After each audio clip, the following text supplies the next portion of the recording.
ونصلي ونسلم على سيدنا ومولانا محمد رسوله النبي الأمين المكين الكريم الرؤوف الرحيم وعلى آله الطيبين الطاهرين وصحبه الكرام المنتجبين وأولياء أمته وصلحاء ملته أجمعين.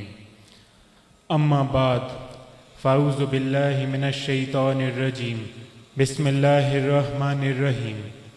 واصبر نفسك مع الذين يدعون ربهم بالغداة والعشي يريدون وجهه ولا تعد عيناك عنهم تريد زينة الحياة الدنيا.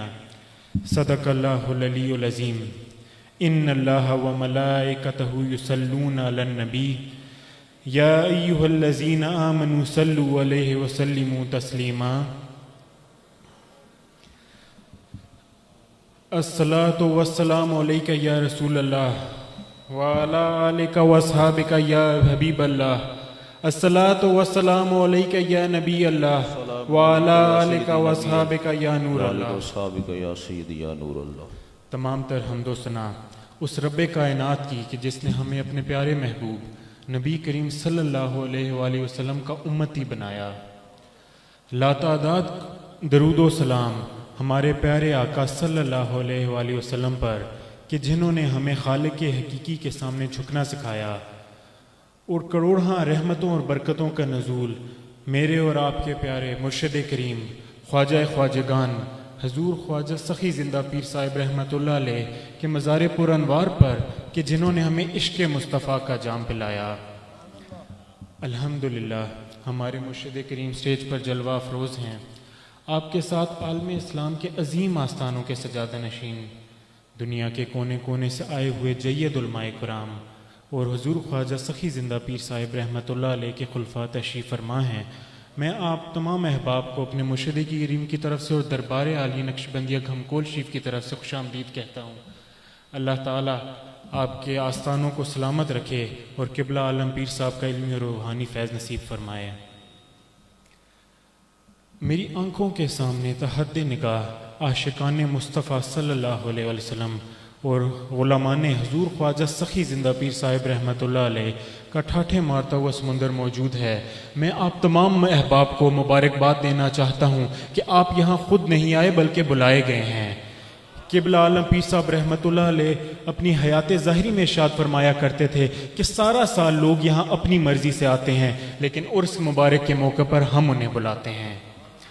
طور اور معراج کے قصہ سے ہوتا ہے یہاں اپنا جانا اور ہے، ان کا بلانا اور ہے. میں یوں کہہ دوں کہ سارا سال اپنا آنا اور ہے اور عرس مبارک پر ان کا بلانا اور ہے. آپ تمام احباب اس لیے بھی اسلام عقیدت کے لائق ہیں کہ آپ کا انتخاب ان خاص لوگوں میں ہے جنہیں اللہ تعالیٰ نے اپنے ولی کامل کی محبت کے لیے خاص کر لیا ہے. صحیح مسلم کی حدیث ہے، حضرت ابو ہریرہ رضی اللہ تعالیٰ عنہ سے روایت ہے کہ ہمارے پیارے آقا صلی اللہ علیہ وسلم نے ارشاد فرمایا کہ اللہ تعالیٰ جب کسی بندہ خاص سے محبت فرماتا ہے تو حضرت جبرائیل امین کو بلاتا ہے اور فرماتا ہے میں فلاں بندے سے محبت کرتا ہوں، تم بھی اس سے محبت کرو. چنانچہ حضرت جبرائیل علیہ السلام ان سے محبت کرتے ہیں، پھر تمام آسمان میں اعلان کرتے ہیں کہ اللہ تعالیٰ فلاں ولی کامل سے محبت کرتا ہے، تم بھی اس سے محبت کرو، تو تمام آسمان والے بھی محبت کرتے ہیں. یہ سلسلہ محبت صرف آسمان پر ہی ختم نہیں ہوتا بلکہ اللہ تعالیٰ کے فرشتے اللہ تعالیٰ کے حکم سے اس بندے کی محبت کو زمین میں رکھ دیتے ہیں. اس روایت سے یہ معلوم ہوتا ہے کہ اللہ تعالیٰ اپنے اولیاء کی محبت اپنے خاص کرم سے لوگوں کے دلوں میں ڈالتا ہے. قرآن مجید کا بھی یہاں پہ سہارا لوں گا. اللہ تعالیٰ نے سورہ مریم کی آیت نمبر 96 میں ارشاد فرمایا ان الذین آمنوا وعملوا الصالحات سیجعل لهم الرحمن ودا. بے شک جو لوگ ایمان لائے اور نیک عمل کیے تو خدائے رحمان ان کے لیے لوگوں کے دلوں میں محبت پیدا فرما دے گا. ایک اور موقع پر حضور علیہ الصلوۃ والسلام سے پوچھا گیا کہ یا رسول اللہ ہمارے بہترین ہم نشین کون ہیں؟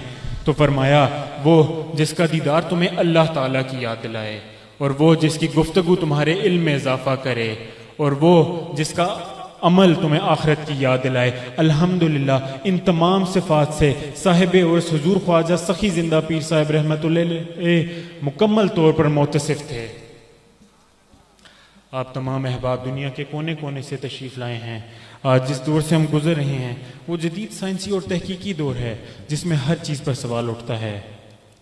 ان لاتعداد سوالات میں سے ایک بات یہ پوچھی جاتی ہے کہ آپ اولیاء اللہ کے مزارات پر کیا لینے جاتے ہیں، جبکہ اللہ تعالیٰ اپنی شان قدرت کے ساتھ ہر جگہ موجود ہے، ہر فریاد کرنے والے کی فریاد کو سننے والا ہے، اپنی تمام مخلوق کو دیکھنے والا ہے، ہر مانگنے والے کا دامن بھرنے والا ہے، تو پھر آپ کیا لینے جاتے ہیں؟ تو دیکھیں یہ عالم اسباب ہے جہاں ہر چیز کسی نہ کسی سبب سے پائی جاتی ہے۔